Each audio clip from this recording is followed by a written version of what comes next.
welcome to the video lecture on portfolio and fundamental management.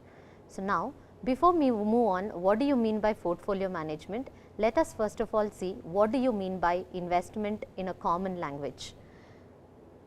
Now, when we talk about investment, it is very common in all our day-to-day aspects of life, out of which we start saving our money which we earn on a day-to-day basis. Now, what do you mean by investment? Where in simple language, investment refers to the sacrifice of money that a person is earning during a month or during a given period of time and invests it into various avenues in order to generate returns in the future. Now, when you talk about investment, the returns that are generated in the future are said to be uncertain because it depends upon the area where you have invested your money, and the amount that I am investing today into various avenues is said to be certain because I know what I am going to invest today, wherein the future returns or the cash inflows out of the money that I have invested is said to be uncertain in nature. Now, in simple, it can also be called as the sacrifice that is certain, that is certainly made, and the future returns which are uncertain. Now, before I invest my money, I should look into three major attributes of my investment, namely time, risk and return. So, these three major factors play an important role in my investment avenues, so that they generate returns in the future at an appropriate level.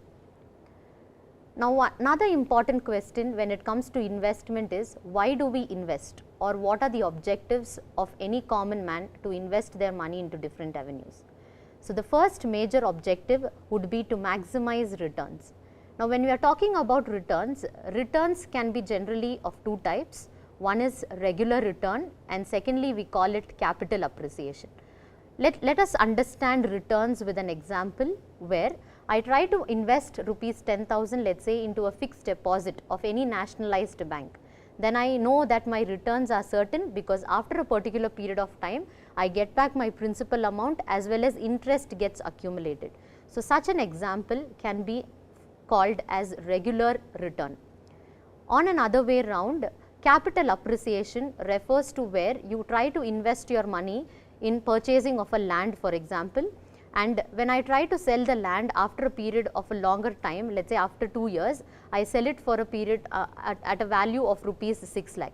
So, the difference that I make out of my investment and the amount that I get at the time of selling, I call it to be capital appreciation. So, in simple, regular returns are those returns that are fixed and are generated regularly at equal intervals of time, whereas capital appreciation are those returns that yield you the return at only once when you are trying to sell the particular asset or investment. Now, moving on to the second objective, why do people invest, is to minimize their risk.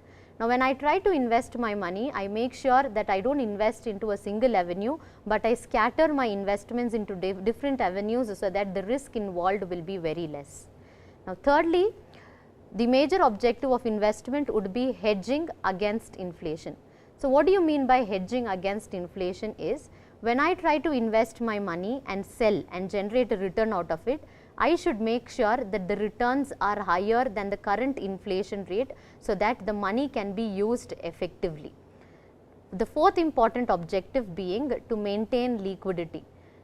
Now, when I invest my money, I should also make sure that the money that I am investing should have some liquidity. That is, let us say I have an emergency, at that time I should have some assets with me or some money with me, so that I can withdraw it soon for my uncertain situations.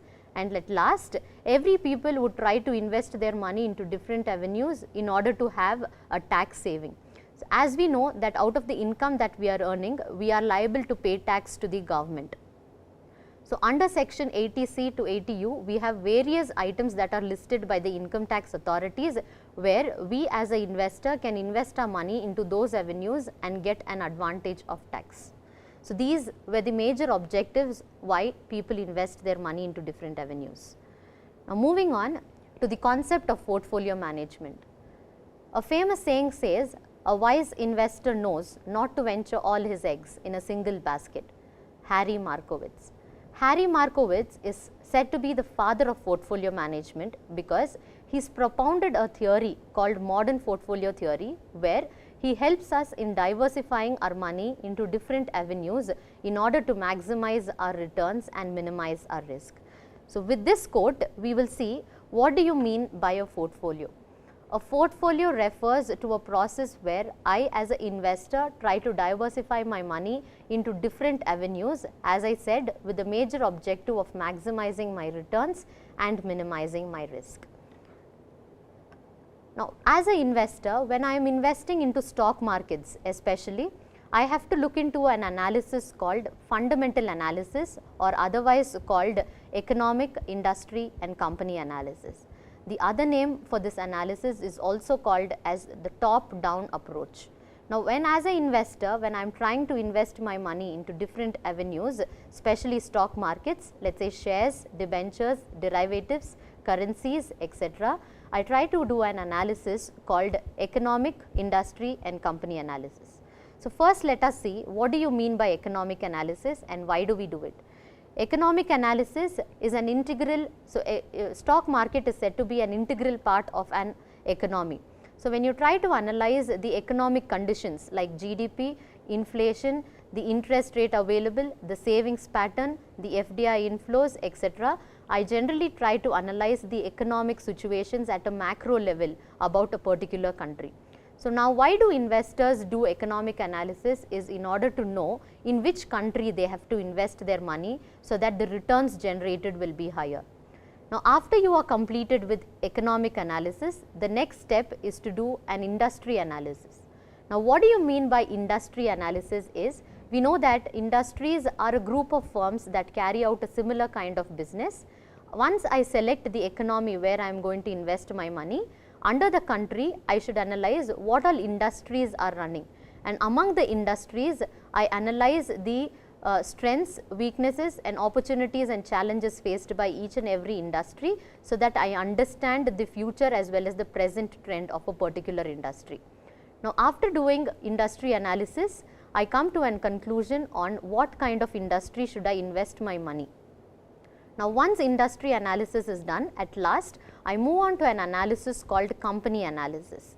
Now, once I have selected my industry, out of the industry that I have selected, I will have a list of companies that perform, that are same in nature, and I will select the best performing companies under the same industry. So, here in order to do company analysis, we have to look into reports like balance sheets, P&L account, cash flow statements, fund flow statements, etc., in order to know what is the past profits of the company and predict the future profits.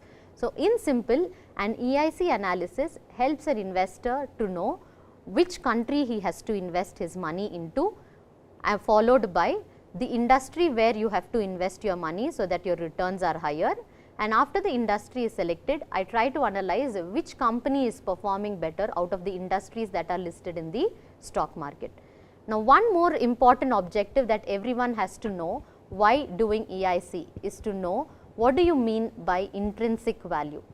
In simple, intrinsic value is the calculated value of a particular investor of a particular share price that is traded in the market. Now, why do we do intrinsic analysis is in order to compare the market price and the current actual price of a particular share. Let us say for example, the current price of Wipro in the market is 2,500 rupees per share, and the calculated value, that is intrinsic value, after doing the EIC analysis is 2,100. Then as an investor, I would take a decision of not to buy this share because it is overpriced in the market. Let us say if I already have Infosys share with me, then I try to sell the Infosys share because it is resulting me in a profit, because my intrinsic value is less whereas the market value is high. In simple, intrinsic value will help an investor in order to analyze or compare the market price in order to take a decision on whether to buy, sell or hold a particular security. So, thank you. I would like to conclude my session telling that investments are risky. Risk cannot be eliminated, but can be minimized with the help of portfolio management. Thank you.